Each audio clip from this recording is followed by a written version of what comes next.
नमस्कार,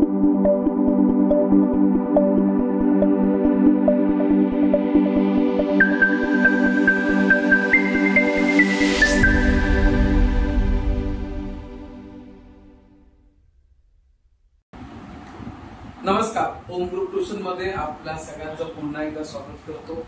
आणि त्या दिवशी मी बेसिक मॅथ संदर्भात एक क्लिप टाकली होती, म्हणजे मायनस नंबरचं ऍडिशन किंवा सबट्रॅक्शन. तर आज आपण बघणार आहोत प्लस किंवा मायनस नंबरचं मल्टिप्लिकेशन करताना साईनचा इफेक्ट काय होतो, चिन्हांचा कसा परिणाम होतो ते आज बघणार. तर बघा, मल्टिप्लिकेशन पहिला मी दाखवलं ते ऍडिशन म्हणजे प्लस साइन वाले नंबर. इथे दोन पहिली सुरुवाती तिथे मी ते नंबर जे घेतलेले ते मी घेतले ते both number are same sign आणि ऍडिशन साइन मध्ये. म्हणजे इथे 3 into 2, 3 पण प्लस आहे, 2 पण प्लस आहे. 3 into 2 6 हे नॉर्मल झालं. 3 into 2 6, 5 into 6 30, 5 6 30. दोन्ही प्लस नंबर आहे, 5 पण प्लस आहे, 6 पण प्लस. 0 3 into 0 म्हणजे कोणत्याही नंबरला 0 ने मल्टिपल केलं, लक्षात घ्या, किंवा 0 ने कोणत्याही नंबरला मल्टिपल केलं तरी आन्सर काय येतं 0. म्हणजे हा एक 0चं मल्टिप्लिकेशन आहे. म्हणजे ह्या फर्स्ट लाईन मध्ये जे मी नंबर घेतले ते both number are plus number, त्यांचं साइन कसं आहे प्लस साइन. आता जे दुसऱ्या याच्यामध्ये मी जे नंबर घेतलेले आहेत ते जे नंबर आहेत मायनस इंटू प्लस, म्हणजे मायनस आणि प्लस नंबर आहेत, त्यांचं मल्टिप्लिकेशन करताना मायनस साइनचा इफेक्ट काय होतो तो इथे बघा. समजा इथे -3 प्लस 5, इथे जे साइन आहे याचं दोघांच्या मध्ये मल्टिप्लाय, पण प्लस साइन कोणाचं आहे 5. मग नॉर्मली मल्टिप्लिकेशन नंबरचं केलं 5 3 50, पण मायनस नंबर असल्यामुळे एक नंबर काय मायनस आहे, आन्सरला साइन काय येणार मायनस. म्हणजे plus minus multiplication minus. Second plus 4 आहे -12, 4 into 2 8. छोटे छोटे नंबर घेतात मुद्दा, पण एक मायनस नंबर आहे, 2चं साइन मायनस आहे, याचं प्लस आहे, म्हणून आन्सर काय ना मायनस.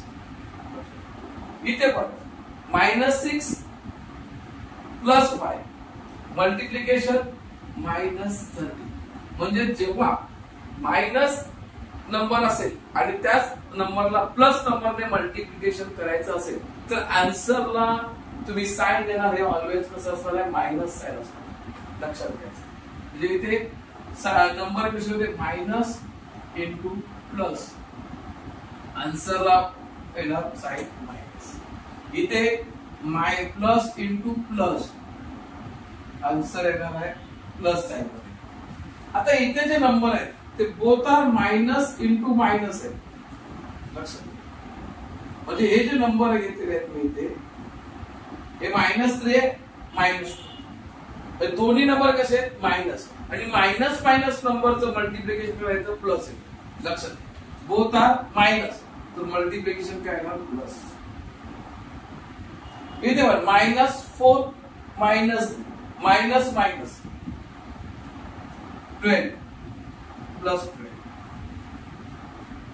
इथे -7 -4 मायनस मायनस 7 5 35 प्लस. म्हणजे जेव्हा बोथ नंबर मायनस असतील आणि त्यांचं मल्टिप्लिकेशन असेल तर तुम्ही आन्सरला काय साइन देणार प्लस साइन. लक्षात घ्या, बरेच जणांच्या आणि या चुका होत असतात, सतत चुकणारा म्हणजे हा एक मुद्दा आहे. मॅथ्स मध्ये बऱ्याच वेळा कन्फ्युजन असतं की प्लस साइन देऊ की मायनस साइन देऊ. कधी कधी मुलांना साइन कोणाचं काय साइन हे समजत नाही. तर इथे मेन म्हणजे बघा, हा जो नंबर असतो 5 into आणि मायनस, पण हा जो 5 हा +5 आहे, आपण प्लस साइन वेगळं देत नाही. हा 4 आहे, इथे हा प्लस आहे. साइन आपण हे मल्टिप्लिकेशन दोघांमध्ये केलेली प्रोसेस आहे, पण तो ऍक्च्युअली नंबर प्लस आहे या मायनस. इथे पोतार नंबर आहे प्लसच आहे, इथे पण प्लस आहे, इथे पण प्लस आहे, पण प्लस साइन वेगळा पण लिहित नाही. जर मध्ये झाला तर लिहितो, दोघांमध्ये ऍडिशन सेपरेट होईल, बाकीच्या वेळी लक्षात. त्यामुळे तुम्हाला हा एक जो रूल आहे म्हणजे मल्टिप्लिकेशनचा पद्धतीमध्ये, मल्टिप्लिकेशन मध्ये दोन्ही प्लस नंबर मध्ये असेल किंवा प्लस मायनस नंबर मध्ये असेल किंवा 0 इंटू नंबर मध्ये असेल किंवा मग दोन्ही बोथ आर मायनस नंबर मध्ये असेल, तर त्याचा इफेक्ट काय होतो त्या साईनचा तो इथे मी तुम्हाला समजवण्याचा प्रयत्न केलेला आहे. जर तुम्हाला हा व्हिडिओ समजला तुम्ही लाईक करा, शेअर करा आणि सबस्क्राईब करा. धन्यवाद.